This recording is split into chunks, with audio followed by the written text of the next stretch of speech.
جب کچھ بھی نہ تھا، اس وقت نہ زمین تھی، نہ آسمان، نہ وقت کی پہچان، نہ دن نہ رات۔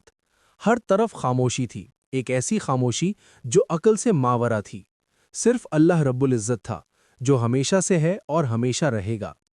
اللہ نے چاہا کہ اپنی قدرت کو ظاہر کرے، اپنی رحمت کو پھیلائے اور ایک ایسی مخلوق کو پیدا کرے جو سوچ سکے، سمجھ سکے، محبت کرے اور اختیار کے ساتھ عبادت کرے۔ یوں کائنات کی بنیاد رکھی گئی۔ جب کچھ بھی نہ تھا، اللہ نے سب سے پہلے فرشتوں کو پیدا کیا۔ نور سے بنے ہوئے یہ پاکیزہ وجود صرف اللہ کی اطاعت جانتے تھے، نہ ان میں خواہش تھی، نہ غرور، نہ نافرمانی۔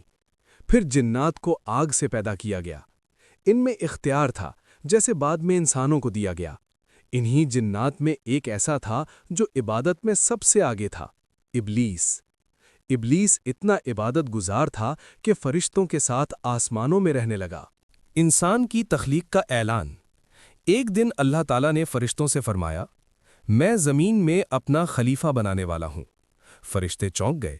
انہوں نے ادب سے عرض کیا، یا اللہ، کیا آپ ایسی مخلوق پیدا کریں گے جو زمین میں فساد کرے اور خون بہائے؟ اللہ نے جواب دیا، میں وہ جانتا ہوں جو تم نہیں جانتے۔ یہ اعلان دراصل انسان کے عظیم مقام کا اعلان تھا۔ مٹی سے انسان۔ اللہ نے زمین کے مختلف حصوں سے مٹی لی، کہیں نرم، کہیں سخت، کہیں سرخ، کہیں سیاہ، کہیں سفید۔ اسی لیے انسان مختلف رنگ، مزاج اور طبیعت کے بنے۔ اللہ نے اس مٹی سے ایک پیکر بنایا، ایک ایسا جسم جو ابھی بے جان تھا۔ روح کا پھونکا جانا۔ جب وہ جسم مکمل ہوا تو اللہ نے اپنی طرف سے روح پھونکی۔ اچانک وہ جسم حرکت میں آیا، آنکھیں کھلیں۔ حضرت آدم علیہ السلام نے چھینک ماری اور کہا، الحمدللہ، یہ دنیا کا پہلا شکر۔ اللہ نے حضرت آدم علیہ السلام کو تمام چیزوں کے نام سکھائے۔ یہ علم تھا، زبان، پہچان، شعور۔ پھر فرشتوں کو بلایا گیا اور پوچھا گیا، وہ نہ بتا سکے۔ حضرت آدم علیہ السلام نے سب نام بتا دیے۔ سجدہ اور غرور۔ اللہ نے حکم دیا، آدم کو سجدہ کرو۔ سب فرشتے جھک گئے، مگر ابلیس کھڑا رہا۔ غرور نے اسے اندھا کر دیا۔ میں آگ سے ہوں، وہ مٹی سے۔ یہی غرور اس کی بربادی بنا۔ حضرت آدم علیہ السلام کو جنت میں بسایا گیا، جہاں نہ دکھ تھا، نہ تھکن، نہ موت۔ پھر حضرت حوا علیہ السلام کو پیدا کیا گیا سکون کے لیے، محبت کے لیے۔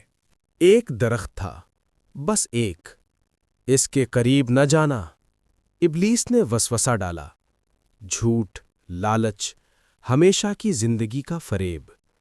غلطی ہو گئی، بھول سے۔ احساس ندامت نے دل ہلا دیا۔ اے رب، ہم نے اپنے اوپر ظلم کیا۔ اللہ نے معاف کر دیا۔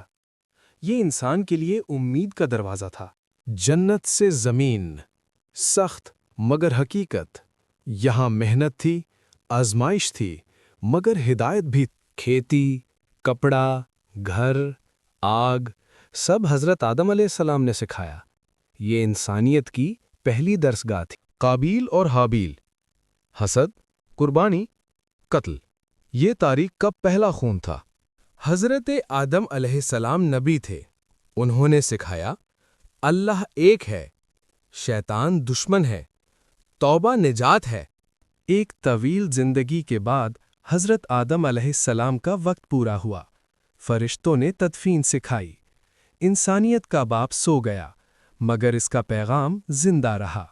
غرور سب سے بڑا گناہ ہے، علم سب سے بڑی نعمت ہے۔ توبہ کبھی بند نہیں ہوتی، انسان مسافر ہے۔